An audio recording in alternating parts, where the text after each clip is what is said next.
Hi hello అండి, welcome to our channel visual house officials అండి. ఎలా ఉన్నారు? అందరూ బాగున్నారా? మేమైతే చాలా చాలా బాగున్నామండి. మీరు కూడా బాగుండాలని మనస్ఫూర్తిగా దేవుణ్ణి అయితే కోరుకుంటున్నాను. అలాగే ఈరోజు మనం చేసుకునేది కాకరకాయ ఫ్రై అయితే చేస్తున్నామండి. చాలా చాలా బాగుంటుంది. ఈజీగా చేసుకునేటటువంటి ఈ రెసిపీని మీరు కూడా ఒకసారి ఇదే విధంగా ట్రై చేయండి. ఈ కాకరకాయ ఫ్రైని ఈ విధంగానైతే మనం కాకరకాయలని కట్ చేసుకోవాలండి. పొడవుగా కట్ చేసుకొని నేనైతే పక్కనైతే పెట్టుకుంటున్నాను. మీకు చిన్న కాయలు కనుక దొరికినా పర్వాలేదు. మీకు చేదు ఇంత చేదు తినము అని అనుకున్న వాళ్ళైతే పైన కొంచెం పీల్ తీసేస్తే కనుక చేదు అన్నది పోతుంది అనమాట. నాకైతే కాకరకాయలకి పైన ఇలాగ తీయడం ఏమీ ఇష్టం ఉండదండి. డైరెక్ట్గా ఇలాగైతే నేను వేసేస్తాను.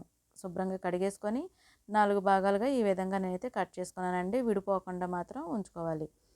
ముదురుకాయలు అయితే కనుక గింజలు తీసేస్తే సరిపోతుందన్నమాట. అలాగే ఈ కాకరకాయలు మొత్తాన్ని కూడా నేను ఈ విధంగానైతే నేను కట్ చేసుకుంటున్నాను. ఈ కాకరకాయలు తినడం వల్ల చాలా మంచిదండి. డయాబెటీస్ ఉన్న వాళ్ళు తినొచ్చు. చిన్నపిల్లల దగ్గర నుంచి పెద్దవాళ్ళ వరకు కూడా ఎంతో చక్కగా తినేటటువంటి ఈ రెసిపీని మీరు కూడా ఇదే విధంగా ట్రై చేయండి. కాకరకాయని మనం వీక్లీ 1-2 టైమ్స్ కనుక తింటే కనుక చాలా చాలా మంచిదండి.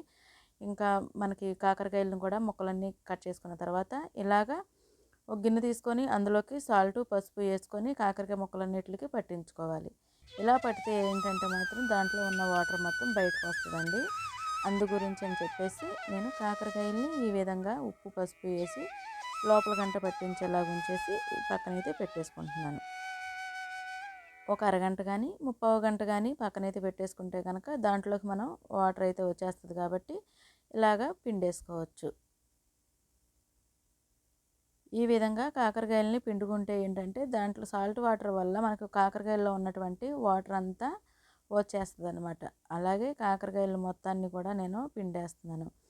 పిండము అనుకుంటే కనుక ఇలాగే కనుక డైరెక్ట్గా కూడా వండుకోవచ్చు. కానీ ఫ్రై చేసుకునేటప్పుడు మాత్రం కొంచెం లేట్ అవుతుంది అనమాట. ఇలాగైతే ఈజీగా కూడా ఫ్రై అయిపోతుంది. అలాగే కాకరకాయలన్నిటిని కూడా నేను ఈ విధంగానైతే పిండేసుకుంటున్నానండి. వాటర్ అంతా చూసారు కదా ఎంత వాటర్ అయితే వచ్చిందో. ఇలాగా పిండేసిన తర్వాత ఈ వాటర్ని మాత్రం వేస్ట్ పడేయాలి. ఇంకా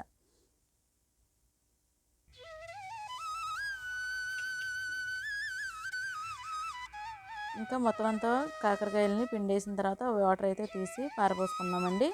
అలాగే స్టవ్ వెలిగించేసుకొని కళాయి పెట్టుకొని పక్కనైతే మనం వేరుశనగ పలుకులు ఒక 3 టేబుల్ స్పూన్లు తీసుకున్నాను. పచ్చిశనగపప్పు 2 టేబుల్ స్పూన్లు తీసుకున్నాను. జీలకర్ర ధనియాలు 1 టేబుల్ స్పూన్ 1 టేబుల్ స్పూన్ తీసుకున్నానండి. ఇదంతా కూడా దోరగా వేగాలండి. మనకి దోరగా వేగిన తర్వాత అందులోనే నేను ఎండు కొబ్బరి 2 టేబుల్ స్పూన్లు తీసుకొని వేసుకున్నానండి. అది కూడా మనకి 10-15 మాత్రం ఎండుమిర్చి అయితే తీసుకున్నాను.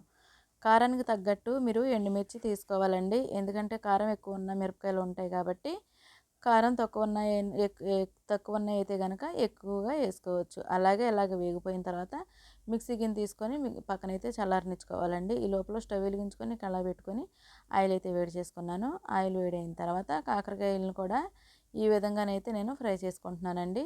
ఇలాగ విడివిడిగా వేపుకుంటే కనుక కాకరకాయలు చాలా బాగా వస్తాయి అన్నమాట. మనకి డౌట్ రావచ్చండి విడిపోతాయేమోనని. విడవండి, నేను కాళ్ళతో సహా అలాగే వదిలేసాను కాబట్టి కాకరకాయలు విడవన్నమాట. అలాగే మధ్య మధ్యలో మాత్రం ఇలాగ కలుపుతూ ఉండాలి. అలాగే ఇది చల్లారిన తర్వాత నేను ఒక వెల్లుల్లిపాయ అయితే తీసుకున్నానండి. అందులోనికి రుచికి సరిపడా సాల్ట్ అయితే వేసుకున్నాను. తీసుకొని ఇలాగ మనకి మిక్సీ అయితే పౌడర్ పట్టుకోవాలి. మరీ మెత్తగా కాకోకుండా కొంచెం పలుకులు ఉండేలాగా పట్టుకుంటే కనుక మనం తినేటప్పుడు కొంచెం క్రంచీగా తగులుతూ బాగుంటుందన్నమాట. అలాగే కాకరకాయలకు కూడా చూసారు కదా ఏ విధంగా వేగుతున్నాయో. మనకి ఈ విధంగా పూర్తిగానైతే వేగాలన్నమాట. ఇలా వేగిన తర్వాత నేను కొంచెం అయితే కరివేపాకు అయితే తీసుకున్నానండి. ఒక 3 రెబ్బలు అయితే కరివేపాకు తీసుకున్నాను. ఇలాగ తీసుకొని ఇవి కూడా వేసుకొని మనం ఫ్రై చేసుకోవాలి.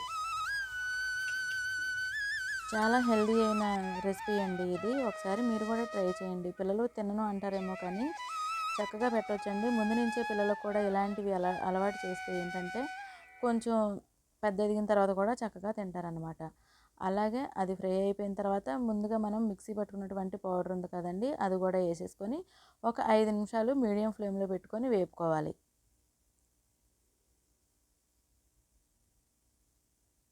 మీకు ఇంత ఆయిల్ వద్దు అనుకుంటే మాత్రం తీసేసుకోవచ్చండి, పర్వాలేదు. వేగిన తర్వాత ఆయిల్ తీసేసుకొని అప్పుడు పౌడర్ కూడా కలిపేసుకోవచ్చు.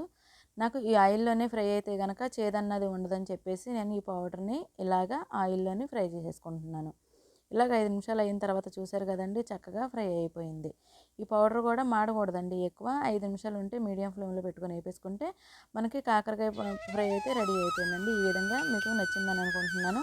అలాగే వేడివేడి అన్నం కూడా వండేసుకున్నానండి. వండేసుకున్న తర్వాత ఎలాగైతే పెట్టేసుకొని తినేసుకుంటున్నాము. ఈ కాకరకాయ ఫ్రై తినడం వల్ల మనకి డయాబెటీస్ కూడా దరిదాపుల్లోకి రాదండి. అలాగ తింటూ ఉంటే కనుక చాలా చాలా టేస్ట్గా ఉంటుంది. చూసారు కదండి కాకరకాయ ఫ్రై ఏ విధంగా అయితే ఉందో, మీకు నచ్చిందని అనుకుంటున్నాను. ప్లీజ్ అండి, నచ్చితే కనుక మన ఛానల్ని చూస్తూ ఉండండి. అలాగే ముందు బోర్డులో అయితే వీడియోలు ఉన్నాయి, చూసి సబ్స్క్రైబ్ చేసుకుంటారని మనస్ఫూర్తిగా కోరుకుంటూ ఇంక సెలవండి. బాయ్ అండి.